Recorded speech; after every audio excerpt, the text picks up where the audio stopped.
Buen día, alumnos. ¿Cómo están?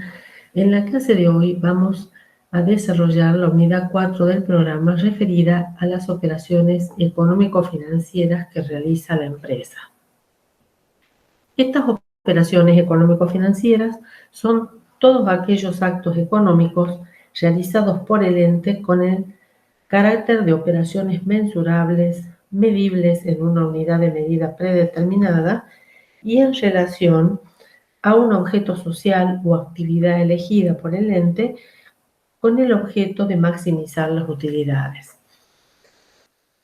Pueden ser realizadas con terceros ajenos al ente o surgir de decisiones internas del ente que estén relacionadas con el contexto o mercado en el que el mismo se desenvuelve.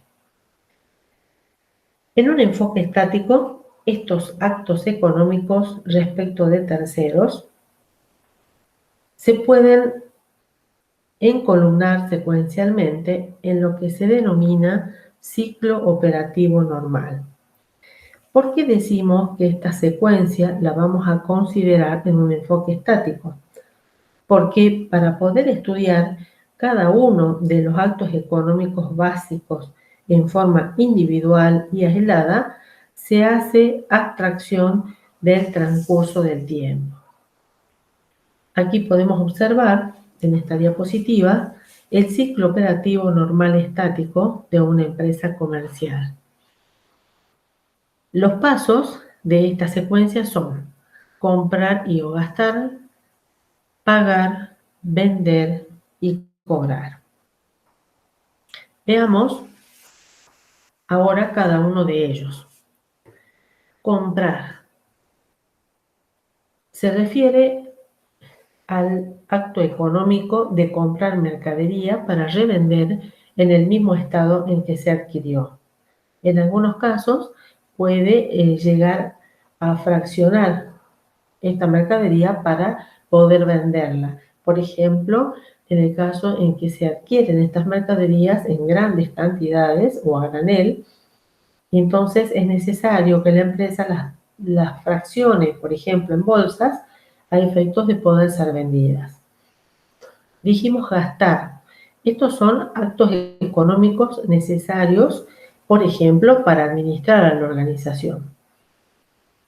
En este caso nos referimos a los gastos de administración, como por ejemplo el gasto de luz, de telefonía, de útiles de oficina, de sueldos, pero en este caso sueldos referidos a los empleados que trabajan en el sector administrativo de la empresa. También actos económicos necesarios para vender. En este caso nos referimos a los gastos de comercialización, como por ejemplo los gastos de fletes por el envío de las mercaderías al cliente, los gastos de publicidad y propaganda, los gastos de sueldo, también en este caso relacionados con el personal afectado al sector de comercialización de la empresa.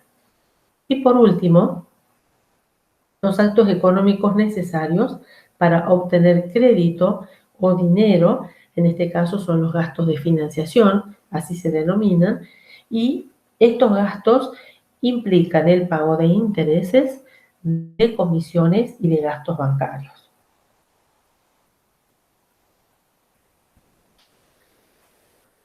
También dijimos que otro de los pasos era el de pagar, es decir, la cancelación a través de un egreso de dinero, tanto de lo comprado como de lo gastado. Vender las mercaderías a los clientes. Estas ventas pueden ser realizadas al contado o a crédito. Y cobrar, es decir, percibir dinero como consecuencia de la venta realizada. Ahora, si la venta fue realizada al contado, entonces en este caso la empresa tendrá un ingreso de fondos. Ahora, si la venta fue realizada a crédito, estos ingresos de fondo tendrán lugar cuando se realice la cobranza de los créditos a los clientes. Aquí podemos observar el ciclo operativo normal estático de una empresa de tipo industrial. Recuerden que la actividad industrial es aquella en la cual, partiendo de la materia prima y luego de un proceso llamado industrialización, en el que se incorporan otros elementos necesarios para su transformación, se obtiene un bien totalmente diferente que se llama producto terminado.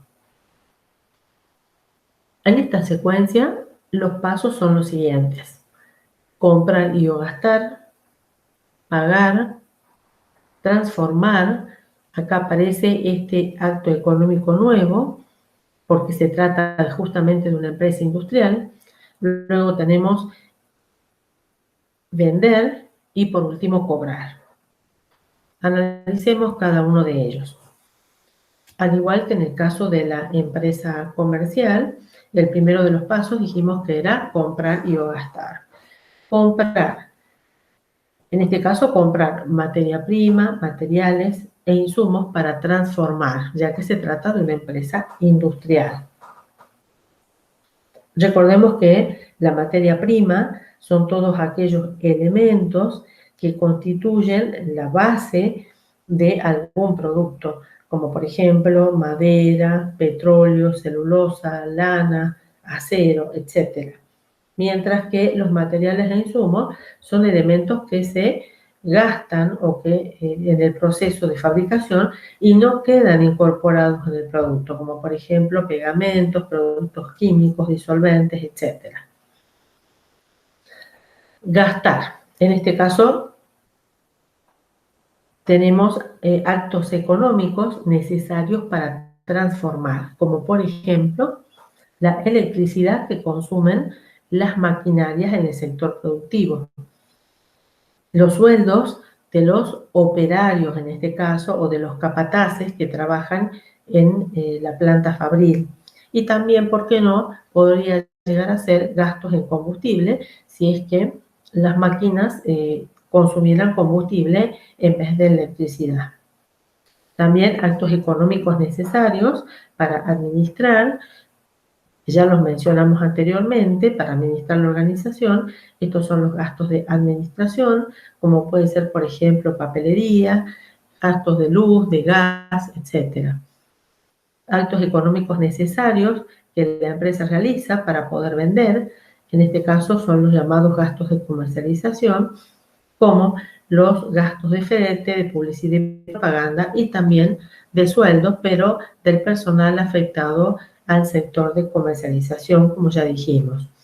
Y por último, los gastos necesarios para que la empresa pueda acceder a crédito u obtener dinero, por ejemplo, de una institución bancaria. En este caso nos referimos a los gastos de financiación, y ejemplo de ellos son los intereses y los gastos y comisiones bancarias.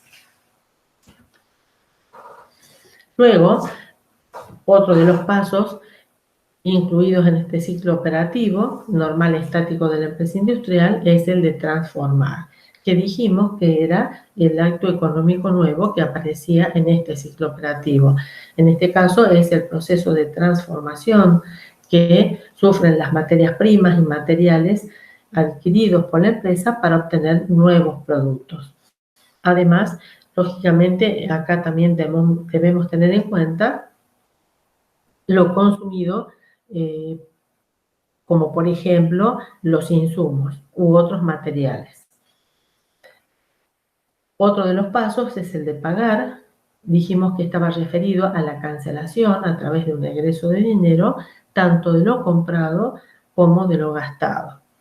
Luego vender, es decir, vender los productos a los clientes, ya sea al contado o a crédito.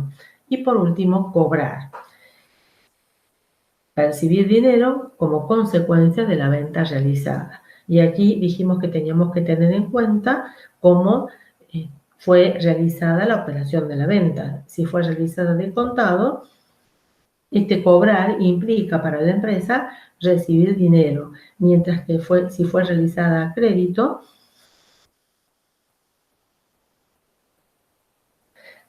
se refiere a la cobranza o al ingreso de dinero por la cobranza a los clientes. Lo que ocurre en realidad en una organización es que estos actos económicos que se generan son muy numerosos y se superponen o se entremezclan, dejando de esta manera de ser secuenciales como acabamos de verlos en este ciclo operativo normal estático. Entonces, esta superposición o este entremezclamiento que se da de estos actos económicos se debe a que la organización se encuentra en constante movimiento y evolución. Estos actos económicos que acabamos de analizar los podemos clasificar en transaccionales y no transaccionales. Los transaccionales son actos económicos vinculados con terceros ajenos a la organización y se subdividen a su vez en dos tipos: los de carácter económico patrimonial, como por ejemplo comprar y vender, y los de carácter financiero, donde en este caso se otorga prioridad al ingreso y egreso de fondos, es decir, todo lo que tiene carácter financiero está relacionado con un flujo de fondos, tanto de ingresos como de egresos de fondos. Bueno, en este caso nos referimos a los actos económicos de pagar y de cobrar. Los no transaccionales son actos económicos que están vinculados a decisiones internas que toma la organización y que están relacionadas con las características propias del tipo de actividad y o explotación que se desarrolle, como por ejemplo, en una empresa de tipo industrial, la decisión que toma la empresa de qué fabricar o de cuánto fabricar. Y también son actos económicos no transaccionales aquellas decisiones internas de la organización que están relacionadas con el contexto o con el mercado en el cual se desenvuelve la organización. Por ejemplo, por hechos o sucesos que se dan o que ocurren en ese contexto o en ese mercado, como la aparición de un nuevo competidor, cambios en los precios de los insumos, o también puede ser, por ejemplo, modificaciones de políticas tributarias, etc. Otra clasificación que podemos realizar de estos actos económicos es la de registrables y no registrables.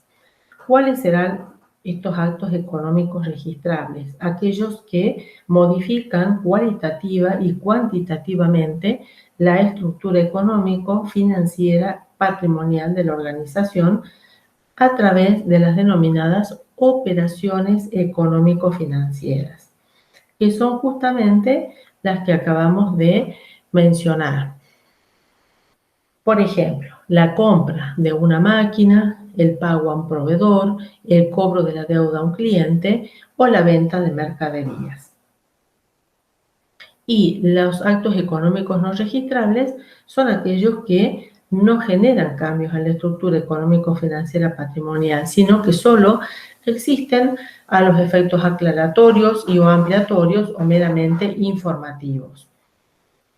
Es decir, que se trata de información no procesable en el proceso contable.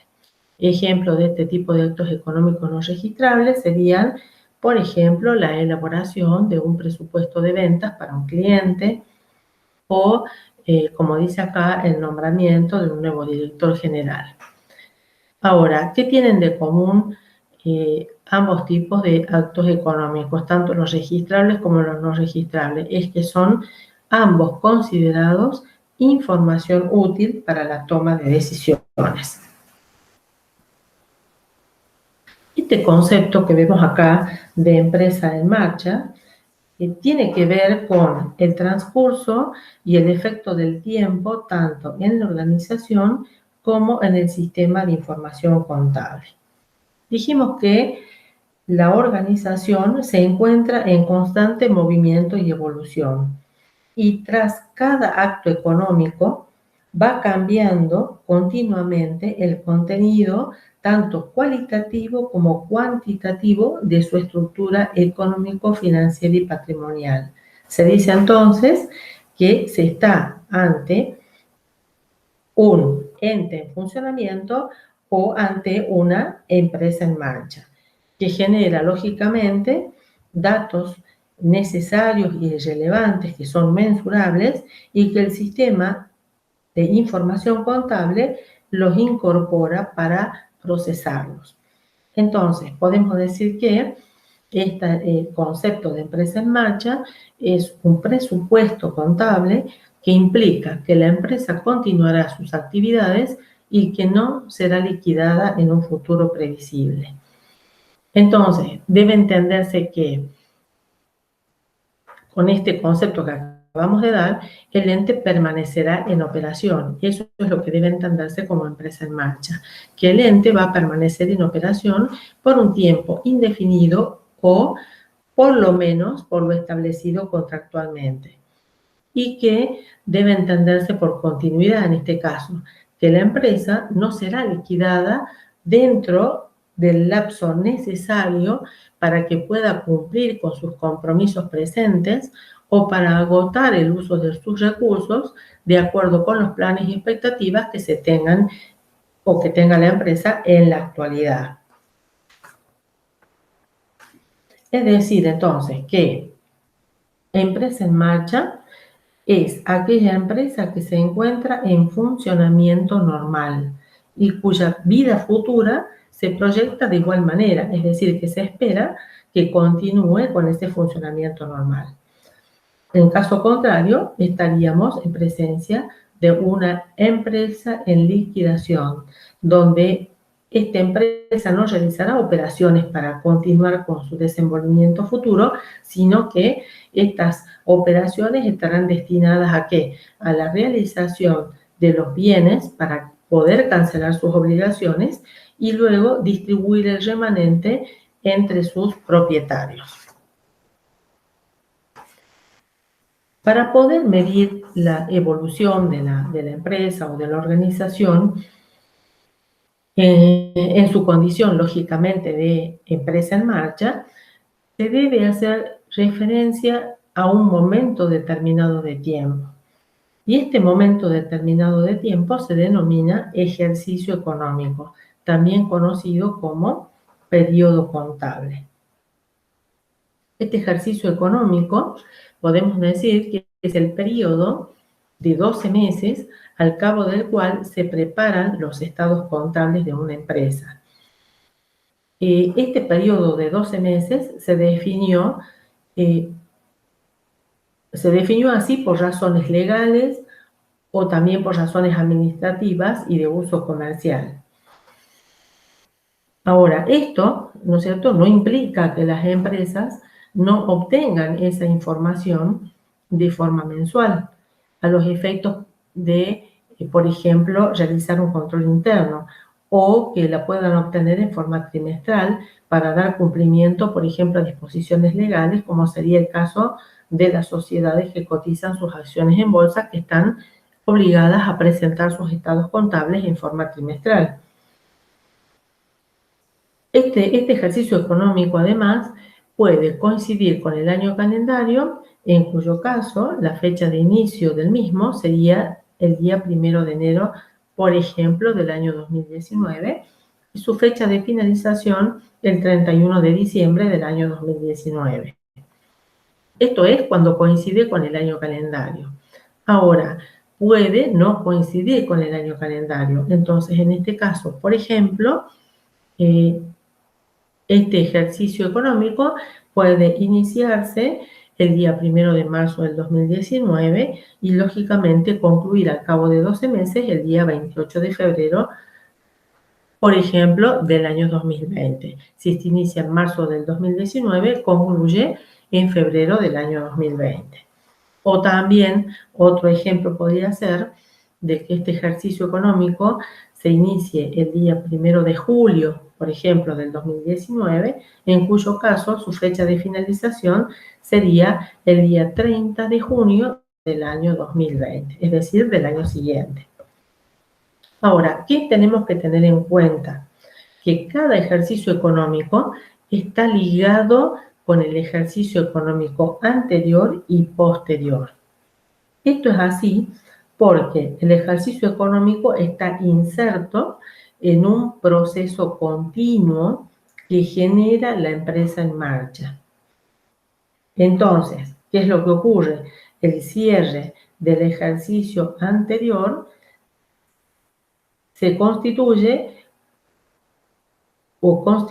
el inicio del ejercicio actual, y el cierre del ejercicio actual constituye el inicio del ejercicio siguiente.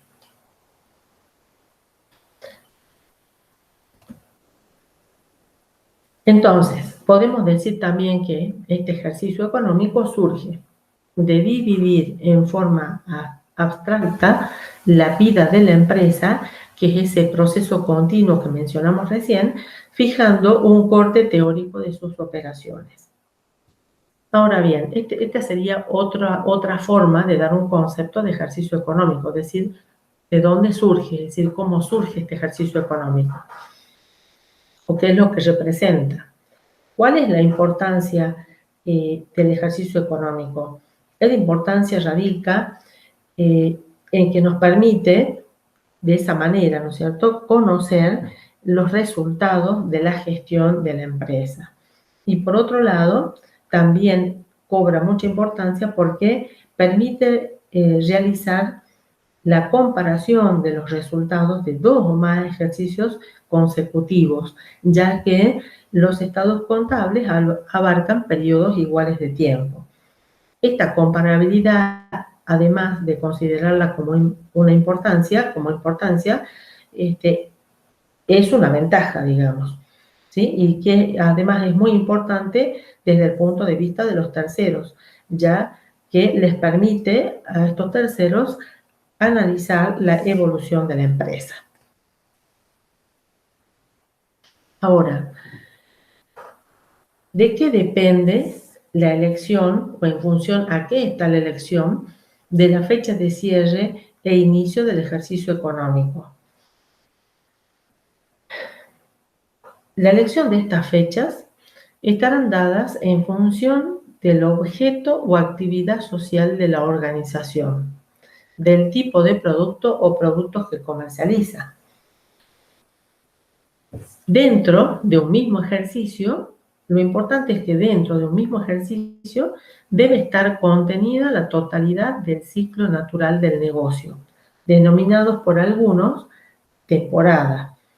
Es decir, que debe abarcar tanto los periodos de poco movimiento en los negocios, denominados temporada baja, como los periodos de mucho movimiento en los negocios, denominados temporada alta. Es muy importante estas consideraciones, tenerlas en cuenta a efectos de poder lograr una adecuada medición de la evolución de la riqueza de una organización. Ejemplos de actividades que deben tener en cuenta lo que acabamos de mencionar son, por ejemplo, la actividad tabacalera o la producción de la caña de azúcar, o también, por ejemplo, una empresa cuyo objeto social sea el de una heladería, que son todas actividades que deben considerar estas acotaciones que acabamos de hacer en referencia a la temporada. Pasamos ahora a analizar otro tema de mucha importancia, que es la documentación de respaldo. Toda registración contable debe contar indispensablemente con una documentación respaldatoria. Y además debemos tener en cuenta que de esta documentación respaldatoria o de la información que contiene esta documentación respaldatoria sirve para determinar los derechos y obligaciones de las partes intervinientes en una operación. Entonces, el concepto de esta documentación de respaldo es la constancia que revela la existencia de los hechos y operaciones con efecto patrimonial. ¿Por qué dice con efecto patrimonial? Porque corresponde a aquellos actos económicos que son registrables. Esta documentación de respaldo posee tres funciones. La contable, que nos dice que sirve de base, y esta documentación de respaldo sirve de base para la captación de datos a ser procesados por el sistema de información contable, permitiendo de esta manera el cumplimiento de las sucesivas etapas del proceso contable. Es decir, que en este caso la documentación de respaldo es el respaldo de los registros, anotaciones o asientos efectuados en los libros de contabilidad. Otra de las funciones es la de control. ¿Por qué el control? Porque a través de su revisión y verificación colabora al momento de determinar cómo han sucedido realmente los hechos. Es decir, nos permite verificar cómo han sucedido realmente los hechos. Es decir, permite verificar la información contable mediante la compulsa del comprobante que ha sido el origen de la misma o que ha dado origen a esa información contable. Y por último tenemos la función jurídica, que es aquella que otorga respaldo legal y sirve como medio de prueba frente a terceros, sean estos entes públicos o entes privados, de las operaciones que realiza la empresa. De no existir, ¿no es cierto?, el comprobante, no tendrían validez los derechos de la empresa en caso de que surgiera una controversia, por ejemplo, con un tercero. Y el conflicto se debería resolver, en este caso, de acuerdo con las constancias de ese tercero. Por eso es que es tan importante esta documentación respaldatoria, porque lo que hace es otorgar respaldo legal y servir como medio de prueba. Veamos entonces, en forma resumida, cuál es la importancia que reviste esta documentación de respaldo. En primer lugar, dijimos que dejan constancia de las operaciones realizadas por la empresa, tanto desde el punto de vista contable como desde el punto de vista jurídico. Además, constituyen los elementos de prueba frente a controversias que se susciten con terceros. Permiten individualizar, también dijimos, las partes intervinientes en las operaciones. Permiten además comprobar lo correcto y veraz de las registraciones contables efectuadas, lógicamente en los libros de contabilidad, y sirven como fuente de la registración contable. Todo esto lo mencionamos anteriormente. Bueno, esta es una especie de resumen, digamos así, de la importancia que reviste esta documentación de respaldo. Ahora, veamos cuál es el circuito de estos comprobantes o de esta documentación de respaldo. Este circuito que tienen esta documentación de respaldo en la empresa se inicia con la emisión del documento, ya sea que haya sido emitido por un tercero o por el propio ente, o que se haya elaborado de común acuerdo entre las partes que intervienen en la operación. Luego continúa por aquellos sectores de la empresa que deben tomar conocimiento de las operaciones que ha realizado la empresa. Entre ellos, lógicamente, se encuentra el área contable, que debe efectuar la correspondiente registración en los libros de contabilidad. Y luego este circuito finaliza con el archivo del comprobante. El archivo del comprobante tiene por finalidad preservar al comprobante para que pueda cumplir con sus funciones, que son las que mencionamos anteriormente. El Código Civil y Comercial, en su artículo 328, establece que toda esta documentación de respaldo debe ser conservada por un periodo de 10 años. Y el artículo 329 hace referencia a que permite su conservación en microfilm, disco óptico u otro medio apto para este fin. Ahora, en relación a la modalidad de archivo, esta modalidad debe contemplar la posibilidad de que este comprobante pueda ser hallado fácilmente en una instancia posterior, en la que se necesite verificar la operación contenida en ese comprobante. Ahora, estos sistemas de archivo generales pueden ser cronológicos o pueden ser sistemáticos. ¿Cuándo son cronológicos? Cuando la guarda del comprobante es realizada por el emisor y receptor de acuerdo con la fecha en la que fueron emitidos, aceptando la variante de hacerlo de acuerdo a la fecha en que fueron registrados contablemente por el receptor de estos comprobantes. Ahora, ¿cuándo este sistema de archivo es sistemático? Cuando la guarda del comprobante es realizada también por el emisor y receptor, pero atendiendo a los temas que la misma trata o considera, ¿no es cierto? Y además, dentro de estos temas en los cuales van a ser clasificados los comprobantes, se puede tener en cuenta también al emisor o receptor de la documentación. Y dentro de cada una, a su vez, pueden estar ordenadas por fecha, es decir, en forma cronológica. Por ejemplo, un archivo de ventas, ¿no es cierto?, puede estar clasificado por clientes. Un archivo de compras puede estar ordenado por proveedores. Y también la empresa puede tener, por ejemplo, un archivo sistemático de comprobantes de servicios públicos. La clasificación de la documentación de respaldo. La clasificación que vamos a ver es en función al emisor. Y de acuerdo a esta clasificación, la documentación puede clasificarse en documentación externa y documentación interna. Esta documentación externa es cuando es confeccionada y emitida por terceros ajenos al ente y entregada al mismo. Ejemplo de este tipo de documentación externa sería una factura, un pagaré, un cheque, emitido por el proveedor de la empresa.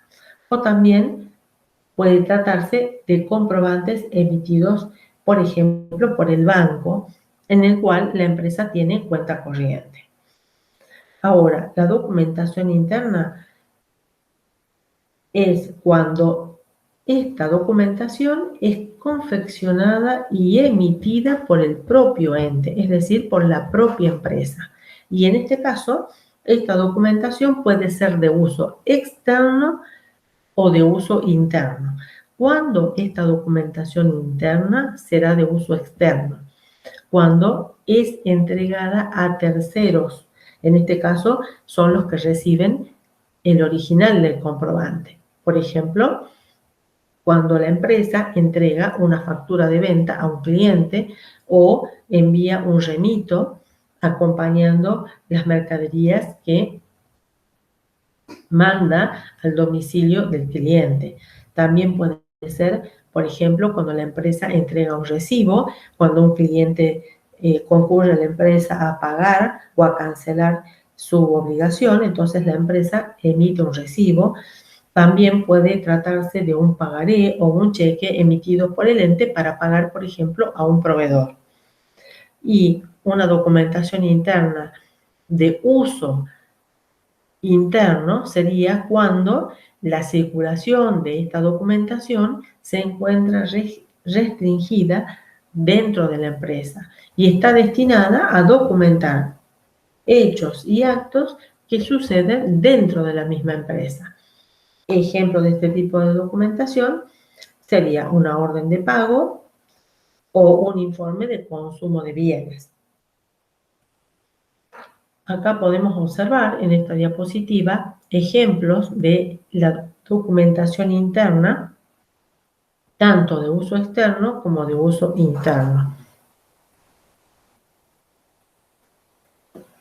En el caso de la documentación interna de uso externo, acá podemos ver la entrega de un ticket, por ejemplo, por parte de la empresa a un tercero. Y en el caso de la documentación interna de uso interno, dijimos que podía ser, por ejemplo, un remito, en este caso, el ejemplo es un remito interno que acompaña el envío de la mercadería o de la materia prima, mejor dicho, en este caso, de la materia prima al sector de fabricación. Es decir, este remito es interno, ¿por qué? Porque acompaña el traslado de la materia prima desde los depósitos de la empresa al sector de fabricación. Es decir, que este comprobante está destinado a ser utilizado, ¿no es cierto?, dentro de la empresa. Es decir, no es emitido a terceros. Bueno, con esta clase finalizamos el estudio de la cuarta unidad del programa y espero que hayan comprendido los temas desarrollados en esta unidad y ustedes ya saben que las dudas que surjan las pueden plantear también en el foro de consultas que tienen habilitado en el aula. Gracias por su atención.